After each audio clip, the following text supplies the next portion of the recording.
Pemirsa, sejumlah pemberlakuan pembatasan dan penyekatan mobilitas masyarakat di Jawa Bali hingga saat ini masih terus berlanjut setelah Presiden Joko Widodo memperpanjang masa PPKM darurat di Jawa Bali hingga 25 Juli.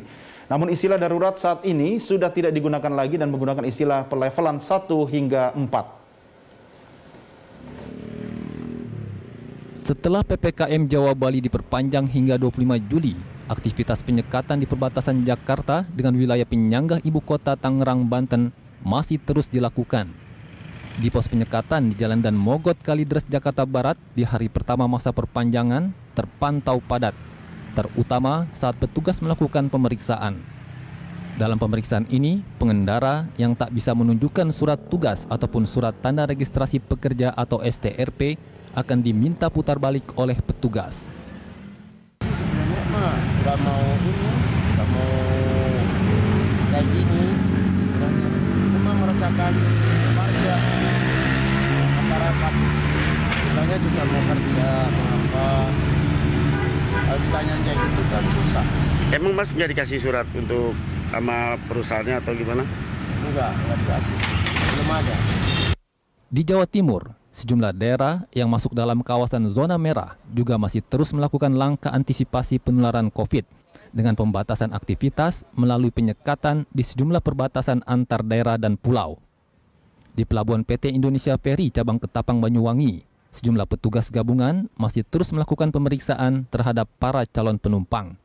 Sementara penyekatan di sejumlah pintu masuk perbatasan juga terus dilakukan guna membatasi mobilitas warga di sektor non-esensial dan non-kritikal. Untuk di Banyuwangi ada 4 titik penyekatan. Yang pertama ada di Ketapang, kemudian perbatasan dengan Bondowoso, perbatasan dengan Jember, serta perbatasan dengan Situbondo. Personel yang diturunkan dan? Lebih kurang 300 personil yang kita turunkan dan di-pick-up oleh TNI dan pemerintah. Sehingga lebih kurang ada 650. Di Bali, saat memperlakukan pembatasan kegiatan masyarakat PPKM level 3, aktivitas warga di pintu masuk kota Denpasar terlihat mulai meningkat. Karenanya, Wali Kota Denpasar, I Gusti Ngurah Jaya Negara menegaskan kegiatan penyekatan di kota Denpasar akan terus dilakukan di 11 pintu masuk kota Denpasar. Selain di pintu masuk utama kota Denpasar, pengawasan perlintasan orang juga dilakukan di tingkat desa di kota Denpasar. Hal ini dilakukan untuk mengurangi mobilitas warga di Bali selama PPKM level 3 hingga 25 Juli nanti. Tugas kami bagaimana sekarang memaksimalkan para petugas Satgas kita sampai tingkat Banjar ini untuk menekan tingkat mobilitas masyarakat. Nah, kalau kita memang tidak ingin diperpanjang, kami juga butuh dukungan semua masyarakat, stakeholder yang ada di Denpasar. Nah, kalau memang kasusnya terus meningkat, ya agak sulit juga kalau tidak diperpanjang. Tim Liputan, Berita 1.